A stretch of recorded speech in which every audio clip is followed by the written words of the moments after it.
हरे राम राम राम हरे हरे। ओम ओम नमो भगवते वासुदेवाय। ओम नमो भगवते वासुदेवाय। नारायणं नमस्कृत्य नरं चैव नरोत्तमं देवीं सरस्वतीं व्यासं ततो जयमुदीरये। नष्टप्रायेषु अभद्रेषु नित्यं भागवत सेवया भगवती उत्तम श्लोके भक्तिर्भवति नष्टिकी। मुखं करति वाचालं पंगोलं यते गिरिं यत्कृपातमं वन्दे श्रीगुरुनविनतारिणं परमानन्दमाधवं श्रीचैतन्यम्।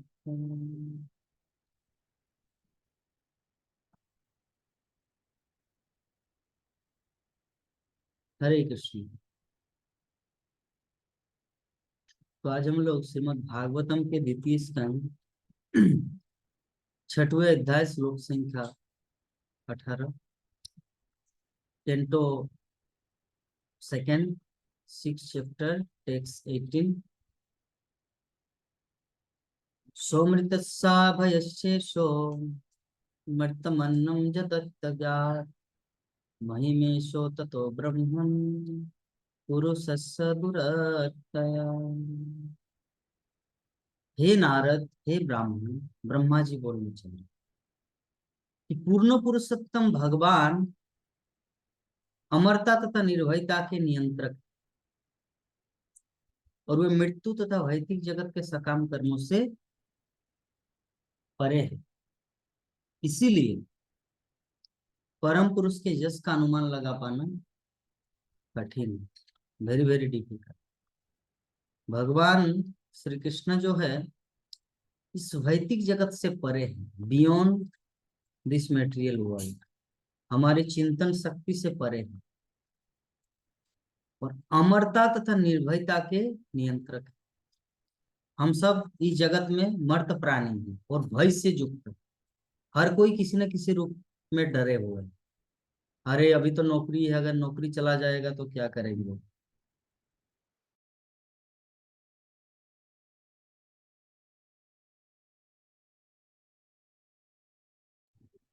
तो नौकरी अगर चला जाए तो क्या करेंगे। बिजनेस चल रहा है, अगर बिजनेस अगर बीच रास्ता में साथ छोड़ दिया तो सड़क पे आ जाएंगे। तो ये एक भय है। तथा दूसरा बात क्या है कि कोई भी संसार में मरना नहीं चाहता। मोरिते चाइना सुंदर भवन,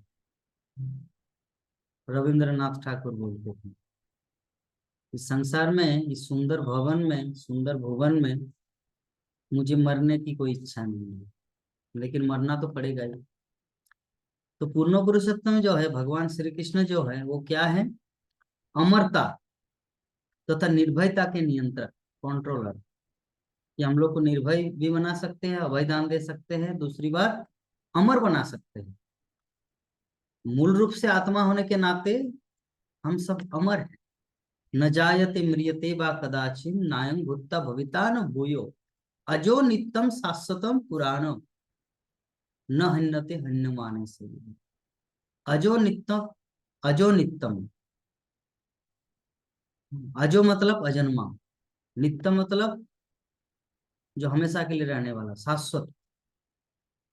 अशाश्वतम का अर्थ होता है टेम्पोरारी, शाश्वतम का अर्थ होता है नित्य। सरल भाषा में अमर। न हन्यते हन्य माने शरीर, शरीर के मर जाने के बाद भी आत्मा का मृत्यु नहीं हो। तो दैट मीन्स हम लोग अमर है। तो किसकी कृपा से ये लाभ होगा। भगवान श्री कृष्ण के माध्यम से हमारे गुरु गुरु परंपरा के द्वारा जो हमारे गुरु वर्ग है वैष्णवाचार्य, उनकी कृपा के माध्यम से हम लोग को भगवत दर्शन मिलेगा और आत्म तत्व दर्शन प्राप्त। आत्म तत्व दर्शन एंड भगवत दर्शन दोनों एक ही चीज है। भगवत दर्शन हुआ मतलब आत्म तत्व दर्शन हुआ, आत्म तत्व दर्शन हुआ मीन्स कृष्ण दर्शन हुआ, एक ही चीज।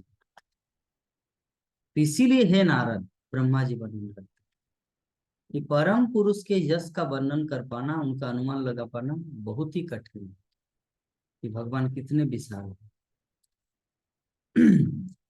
तो भगवान, भगवान की जो अंतरंगा शक्ति है, अंतरंगा शक्ति का दिव्य 75% भगवान का यश है, जिसका वर्णन पद्म पुराण उत्तरखंड में हुआ। वर्णन किए थे कि ये जो भगवान का जो आध्यात्मिक जगत है वो त्रिपाद विभूति कहलाता है, और भगवान श्री कृष्ण के जो एक पाद विभूति है वो इस वैदिक ब्रह्मांड।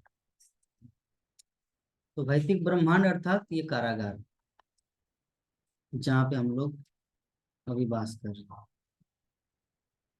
तो 19 नंबर श्लोक में आगे वर्णन किया गया है। पादेषु सर्वभूतानि पुंसं स्थितो पदो विदु अमृतं क्षेमम् अभयं विमूर्धनोदया मूर्धसु। पूर्ण पुरुषोत्तम भगवान अपने एक चौथाई शक्ति के द्वारा समस्त भौतिक ऐश्वर्य के परम आगार के रूप में जाने जाते हैं, जिसमें सारे जीव रह रहे हैं। भगवान का धाम जो तीन उच्चतर लोकों से तथा भौतिक आवरणों से परे स्थित है, उसमें अमरता, निर्भयता तथा जरा और व्याधि से चिंता मुक्ति का नित्य आवास है, नित्य निवास है।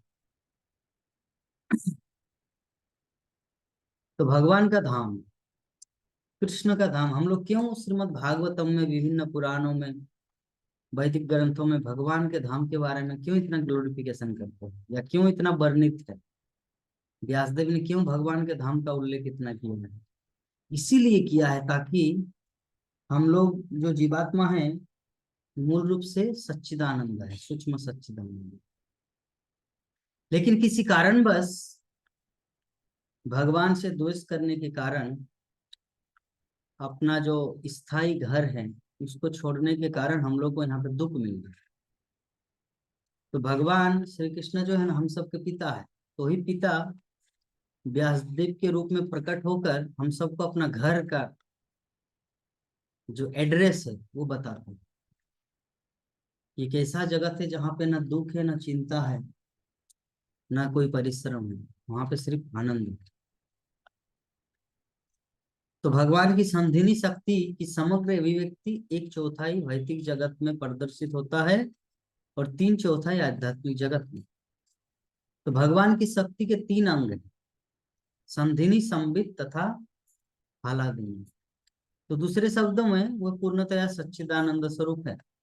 भौतिक जगत में ऐसे स्वरूप का प्राकट्य कम ही हो पाता है, और सारे जीव जो भगवान के क्षुद्रांश है सच्चिदानंद स्वरूप का रंच मात्र आस्वाद केवल मुक्त अवस्था में कर पाते हैं।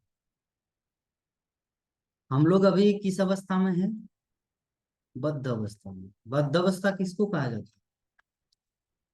तीन गुण है, सत्वगुण, रजगुण, तमोगुण। जो व्यक्ति शराब पीता है, नशा करता है, अखाद्य खाद्य भक्षण करते हैं, वो तमोगुण में रहते हैं। और रजोगुण में लोभी व्यक्ति, जो जीवन का कुछ तो ठौर ठिकाना नहीं है, बस गधा की तरह परिश्रम करे ही जा रहे हैं, और चूहा दौड़ जिंदगी, कहाँ जाना है उसको पता ही नहीं, जस्ट दौड़ रहे हैं। तो रजोगुण की ये सब बता है। और एक सत्वगुण है, व्यक्ति सोचता है कि मैं कौन हूँ, कहाँ से आया हूँ, क्या मेरा जीवन का लक्ष्य है, जानते हैं लेकिन करता नहीं है। तो ये सत्वगुण है। तो ये तीनों प्रकार के जो गुण हैं, इस संसार में जितने सारे प्राणी हैं वो तीनों गुण से बंधा हुआ है, जिसके कारण जिसके कारण वो इसके परे कुछ देख नहीं पाते। त्रिभीर गुणे मयर भावे ये भी सर्वम इदम जगत मोहितम ना भी जानाति ममम परम अभ्यम। भगवान श्री कृष्ण भगवत गीता में अर्जुन को बता रहे, त्रिभीर गुणे मय भावे, तीन प्रकार के गुण से मोहित ये सारा जगत मुझ परमेश्वर कृष्ण को नहीं जाना। तो बहुत सारे लोग जो क्वेश्चन करते हैं ना कि हमें भगवान दिखाओ, भगवान अगर भगवान है तो मुझे पेश करो। तो भगवान को तुम देख कैसे देख पाओगे, तुम तो कुएं में पड़े हो।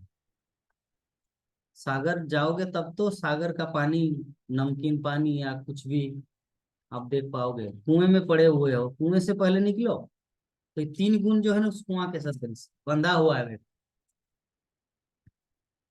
हम्म। तो पूर्ण सच्चिदानंद स्वरूप कौन है? मुक्त आत्मा। लेकिन ये प्राकट्य कब होता है? जब वो मुक्त अवस्था में आ पाते हैं। मुक्त अवस्था किसको कहते हैं? ब्रह्मभूत प्रसन्नात्मा न स्वच्छोति न कांक्षति समय सर्वेषु भूतेषु। तो जो ब्रह्मभूत प्रसन्नात्मा, ब्रह्म, ब्रह्म मतलब आत्मा, भूत मतलब जीवात्मा। तो जीवात्मा जब ब्रह्म अवस्था में आ जाता है, अभी हम लोग जीव भूत है, लेकिन जब हम लोग का आत्म साक्षात्कार हो जाता है तो हमारा स्थिति ब्रह्मभूत हो जाता है कि हम कृष्ण के अंश हैं। तो क्या होगा उस समय? प्रसन्न आत्मा नो सोचती न कांक्षती। तो इस पे थोड़ा डिस्कस करते हैं कि व्यक्ति इस संसार में जितने सारे लोग चिंता करते हैं तो क्या व्यर्थ का चिंता है? यस, व्यर्थ का चिंता। क्योंकि उनके पास ज्ञान ये नहीं है कि भगवान ने जब उनको इस संसार में भेजा है तो खाने पीने की सरबराह सभी वस्तुएं भगवान ऑलरेडी, एक माता पिता जानते हैं कि बच्चा को अगर हम जन्म देंगे तो उसके लिए मुझे पालन पोषण का भी उत्तरदायित्व लेना है। एक नॉर्मली माता पिता को ये ज्ञात है। तो पूर्ण पुरुषोत्तम भगवान तो सर्व पिता, वो परम पिता है। उनको पता है कि बिल्ली को कौन से खाद्य देना है, चूहा को क्या चाहिए, मनुष्य को क्या चाहिए, उनको पता है। लेकिन हम सब आत्मा चिंता करते रहते, कल क्या खाएंगे, एक महीना के बाद हम कहाँ रहेंगे। तो ब्रह्मभूत जब व्यक्ति होता है तो ना ये सब का कोई चिंता करता है, न कांक्षति मतलब किसी चीज की आशा करता है। काश मेरे पास 10 तला बिल्डिंग होता, काश मेरे पास करबो हरबो खरबो अरबों की संपत्ति होता, तब मैं खुश हो जाता। तो न सोचती न कांक्षती, जो नहीं है उसके लिए सोचते नहीं, और जो नहीं है उसके बारे में आकांक्षा भी नहीं करते। सोचती न कांक्षती, कोई डिजाइन नहीं, जस्ट भगवान श्री कृष्ण उनको जैसा रखना चाहे उस अनुसार वो रखते हैं। तो बद्धावस्था में जीवात्मा बहुत ही कठिनाई से ये समझ पाते कि जीवन का वास्तविक ज्ञातव्य क्या, जानने योग्य तथा शुद्ध सुख, असली सुख है क्या, वो उनको पता नहीं चलता जब व्यक्ति बद्धावस्था में रहते हैं। एक कुत्ते को पूछेंगे, वो मान लीजिए किसी दुकान में गया मिठाई खाने के लिए, तो मालिक उनको भगा दिया। फिर दूसरे दुकान में गया, वहां भी उनको पत्थर से मारे। तीसरे दुकान में गया, उनको लाठी से उनके पीछे दौड़ने लगा। तो कुत्ता हर जगह इंसल्ट हुआ, फिर भी कुत्ते को ना तो शर्म है, ना लज्जा, ना हया। वो क्या करते हैं, च- उसी के पास प्रभुपद व्याख्या करते हैं, उसी के पास बारंबार आते हैं, धुतकारते हैं कुत्ते भागो यहाँ से, लेकिन फिर भी कुत्ता वहां पर आता है। उनको ये बोध ज्ञान ही नहीं है कि मैं यहाँ पे अपमानित हुआ हूँ, मेरा इज्जत बढ़ा है खाने से, तो मैं यहाँ पर क्यों आऊं। लेकिन उनको ये ज्ञान, इज्जत में इज्जत उनको खाना चाहिए जो भी है। तो कुत्ते के पास वो नॉलेज नहीं है। तो असली सुख क्या है, एक मनुष्य को पता है। असली सुख है कि हम दुख नहीं चाहते फिर भी दुख आते हैं, क्यों आता है और इसका समाधान कैसे किया जाए। एक मनुष्य के अंदर ये अंडरस्टैंडिंग, ये समझ होती है। तो मुक्तात्माएं भौतिक जगत में वास करने वाली आत्माओं के संख्या से अधिक है, और वही अमरता, निर्भयता एवं जरा एवं व्याधि से मुक्ति के मामले में भगवान की उपरयुक्त संधिनी, संबित तथा हलादनी शक्तियों को या उनके महत्व को समझ पाते हैं। मुक्त आत्मा, मनुष्य जीवन हम लोग को मिला है मुक्ति प्राप्त करने के लिए, बद्धावस्था से मुक्त अवस्था को प्राप्त करने के लिए। संख्या में ज्यादातर लोग जो है ना, ज्यादातर जीवात्माएं मुक्त जीवात्माएं हैं। जो आध्यात्मिक जगत में 75%, 25% ही बद्ध आत्माएं हैं। इसीलिए कभी कभी हम लोगों को उतना चिंता नहीं करना चाहिए, अरे बाबा इतने सारे जगत में लोग हैं, कब इनका उद्धार होगा। वो चिंता करते करते अपना भी भक्ति नहीं है। नहीं, ऐसा नहीं है। अपना भक्ति को यथारूप में करना चाहिए। हमारे जितने सारे आचार्य वर्ग है, वो लोग इतना सेंटिमेंट नहीं था कि दूसरों की भक्ति के कारण अपना जप माला छोड़ दिए। ऐसा नहीं है कि रघुनाथ दास गोस्वामी सारा रात चिंता कर रहे जगत का उद्धार कैसे होगा और भगवान का नाम छोड़ दिया, नहीं। रघुनाथ दास गोस्वामी सारा दिन 22 घंटा जप करते, तो 2 घंटा 1.5 घंटा खाना पीना स्नान करना, वो भी कभी कभी नहीं होता। तो अपना भक्ति जितना स्ट्रोंग होगा, प्रचार ऑटोमेटिकली। मेरे गुरु महाराज बोलते थे, श्रीमद् भक्ति चरण स्वामी गुरु महाराज, कि षड़ गोस्वामीगण जो भक्ति का एस्टेब्लिशमेंट किया, उन लोगों का लक्ष्य उस समय नहीं था कि प्रचार करना।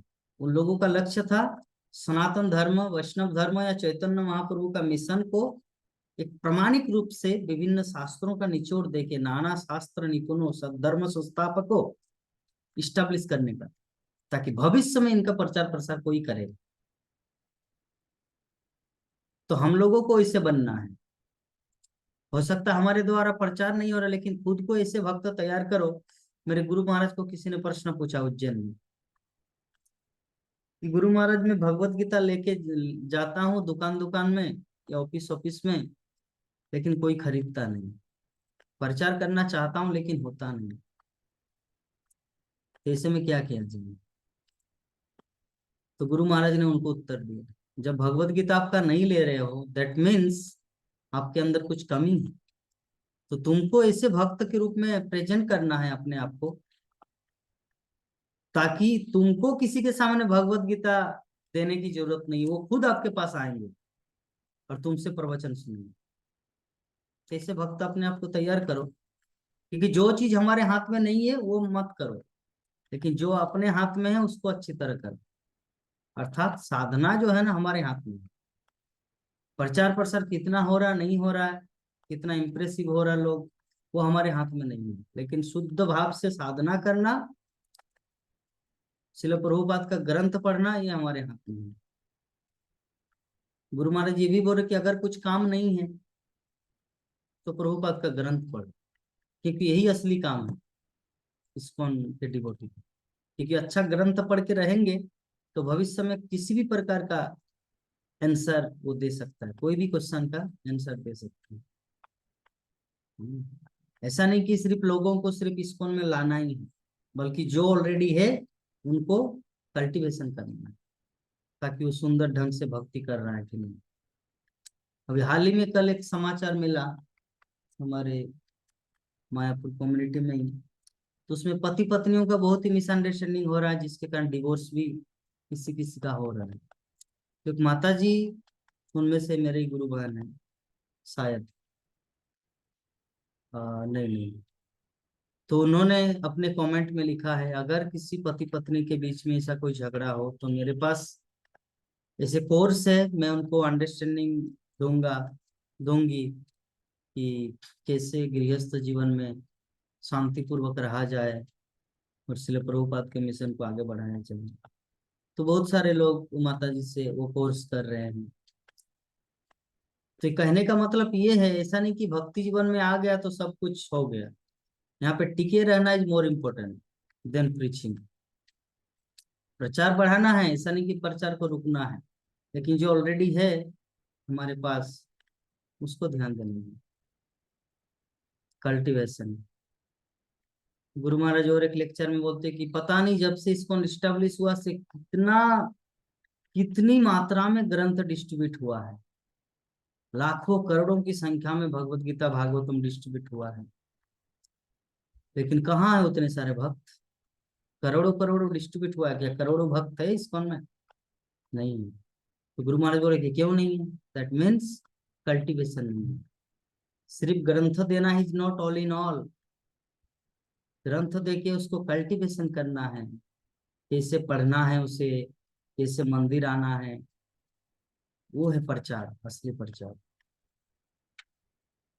तो इसीलिए मेरे बोलने का भाव यही था कि अगर हमारे प्रचार से कोई इम्प्रेस फील नहीं कर रहा, जिससे कारण हम दुखी है, इसका मतलब है हमारे अंदर कुछ कमी है। इसीलिए जो हमारे हाथ में नहीं है कि प्रचार करके दूसरों को भक्त बनाने की क्षमता नहीं है, तो खुद को अच्छा भक्त बनाएंगे। शिल प्रभुपाद का ग्रंथ अच्छी तरह पढ़िए, देखना सब ठीक हो। तो भौतिक जगत में सारे लोग तीन गोलोकों में व्यवस्थित है, जिन्हें त्रिलोक कहा जाता है। ये है स्वर्ग, मर्त्य तथा पाताल। ये सब मिलाकर भगवान की कुल संधिनी शक्ति के एक चौथाई भाग के बराबर है। इसके परे आध्यात्मिक आकाश है, जिसमें वैकुंठ लोक है, जो सप्त आवरणों से परे है। तो त्रिलोक के किसी भी लोक में अमरता, पूर्ण ज्ञान तथा पूर्ण आनंद की स्थिति का अनुभव नहीं किया जा सकता। बहुत सारे लोग बोलते हैं ना हम स्वर्ग जाएंगे, स्वर्ग में आनंद है, नंद कानन है, सुंदर सुंदर लड़कियों के साथ घूमेंगे। लेकिन यहाँ पर श्रील प्रभुपाद तात्पर्य में व्याख्या करते हैं, ये तीनों लोग अर्थात स्वर्ग, मर्त्य, पाताल कहीं भी पूर्ण आनंद नहीं है। आनंद और पूर्ण आनंद, मान लीजिए आपको बहुत भूख लगा है, ठीक है, और आपको खाना है पूरा 1-1.5 प्लेट राइस, और आपको मिला एक दोना में थोड़ा सा खिचड़ी। तो यद्यपि आनंद है क्योंकि भूख लग रहा था आपको मिला, लेकिन उसको पूर्ण आनंद नहीं कहा जा सकता। ये पूर्ण तृप्ति नहीं कहा जा सकता। आपको भूख लग रहा था, थोड़ा मिला तो तृप्ति मिला, इसका मतलब आपको सेटिस्फेक्शन नहीं हुई, तृप्ति आपको नहीं मिली। तो उसी प्रकार ऐसा नहीं है कि स्वर्गलोक में जाएंगे तो पूर्ण तृप्ति मिलेगा। एग्जाम्पल, जैसे मान लीजिए आप स्वर्गलोक गए, एक मेरे आइडिया के अनुसार बता रहे हैं, स्वर्गलोक में गए और किसी अप्सरा के साथ आपका आलिंगन हुआ, नंदन कानन में एक साथ घूमे, तो दूसरे दिन देख रहे कि वो लड़की किसी दूसरे के साथ है, तो हो सकता है आपका ईर्ष्या हो गया, चिंता चिंता मुक्त आप नहीं हुए। तो आनंद है, ऐसा नहीं कि आपके साथ जो है वो हमेशा के लिए इटरनल अप्सर आपके साथ ही रहेंगे, नहीं, वो लोग धोखा देंगे किसी भी टाइम। विश्वामित्र मुनि जैसे व्यक्ति को धोखा देके चले गए, मैंने कहा हम सब किस खेत के मूली है या पशु है। तो वहां पे स्वर्गलोक में भी आनंद नहीं है। एक एग्जाम्पल, एक एग्जाम्पल क्या ही है, मेन एग्जाम्पल इसलिए प्रभुपाद बोलते कि 14 भुवन, ये जो है ना वैदिक जगत मीन्स मैथुन आगार। यहाँ पे आनंद जो है ना वो मैथुन के रूप में प्रकट होता है। इसी के कारण व्यक्ति संसार से जाना नहीं चाहता। इस संसार में दो चीज फेमस है, एक है निद्रा, दूसरा है मैथुन, जिसके कारण बद्धात्मा उस जगत को जाना नहीं चाहता, क्योंकि वहां पे ये उपलब्ध नहीं है। इसीलिए यही पर पड़े पड़े रहता है, कभी वृक्ष के रूप में, तो कभी मछली के रूप में, कभी मनुष्य के रूप में, तो कभी खरगोश के रूप में, कभी सांप के रूप में, यही पर पड़े पड़े रहता है बद्धात्मा, जाता ही नहीं उस जगत में। ये जितने सी ये सभी बद्ध जीव है ना, मेढक, सांप, चूहा, बिल्ली, कुत्ता, ये सब क्या है, कबूतर, बंदर, ये सब बद्ध जीव है।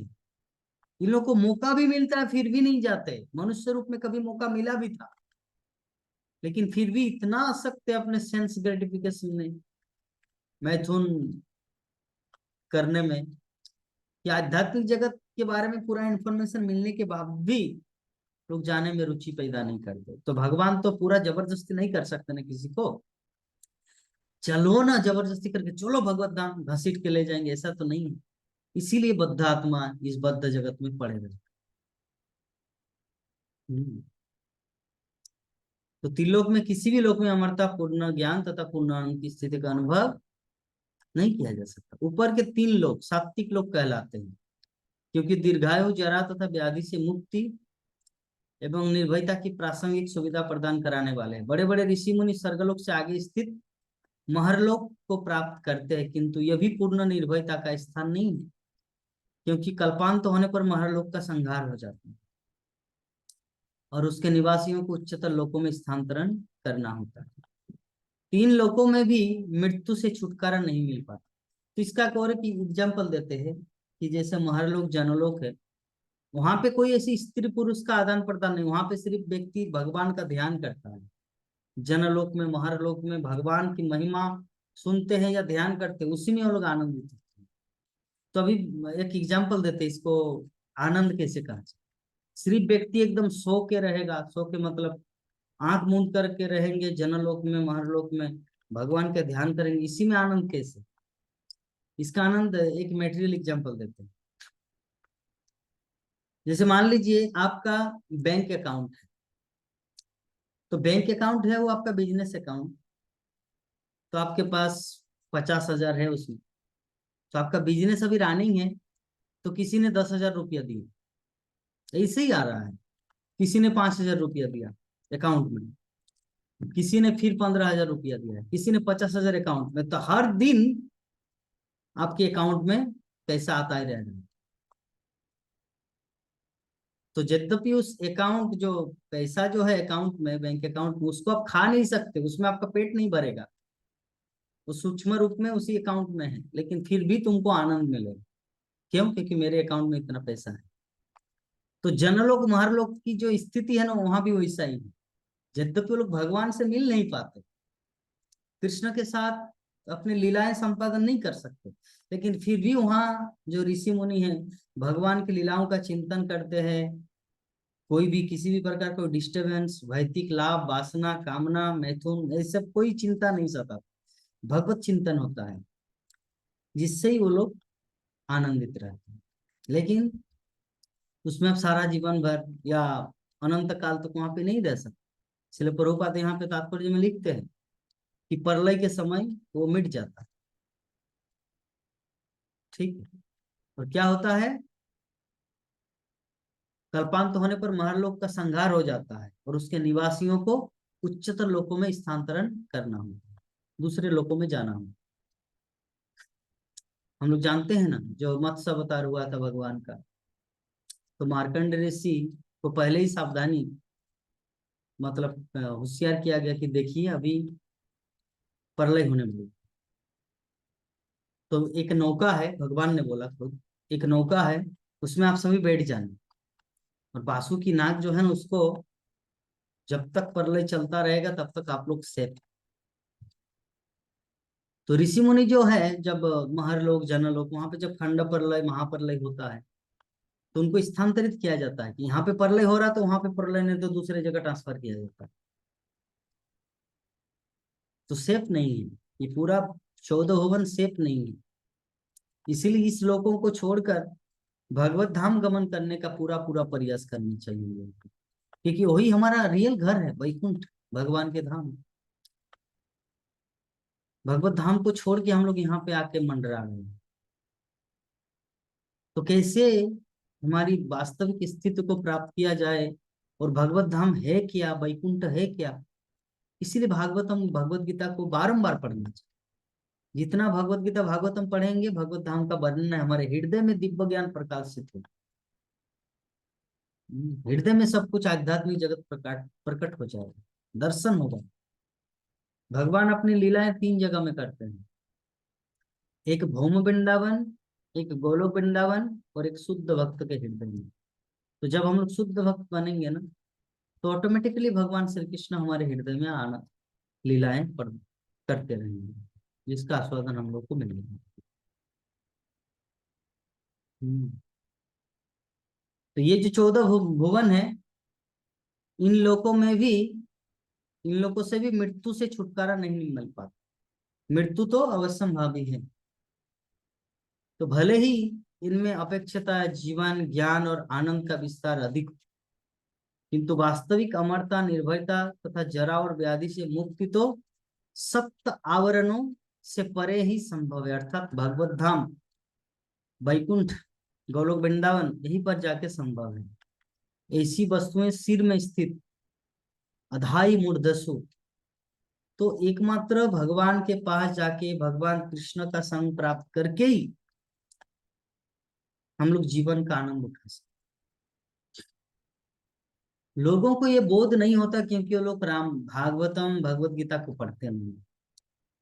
जितना हम लोग श्रीमद् भागवतम भगवत गीता को अध्ययन करेंगे, चैतन्य चरितामृत अध्ययन करेंगे, उतना आध्यात्मिक जगत हमारे हृदय में प्रकट हो जाए। और मनुष्य जीवन क्या है, मनुष्य जीवन किस लिए मिला है, सब कुछ समझ में आएगा। तो इसीलिए आप सभी भक्तों से निवेदन है कि आप लोग भगवतम, श्रीमद् भागवतम, भगवत गीता, चैतन्य चरितामृत, इसको ध्यान से सुनिए, पढ़िए, दूसरों को भी प्रेरित कीजिए पढ़ने और सुनने के लिए। तभी उनका भी जीवन सफल होगा, क्योंकि मनुष्य जीवन ही वो साधन है जिसके माध्यम से हम लोग कृष्ण तक पहुंच सकते हैं, दूसरा कोई साधन नहीं। ठीक। तो आज की कथा को यहीं पर विराम देते हैं। हरे कृष्णा कृष्णा कृष्णा हरे हरे, हरे राम राम राम हरे हरे। जय जगत गुरु शिल प्रभुपाद की, अनंत कोटि वैष्णव भक्त बिंद की, ग्रंथराज श्रीमद् भागवत महापुराण की, निताय गौर प्रेमानंदे हरि हरि बोल।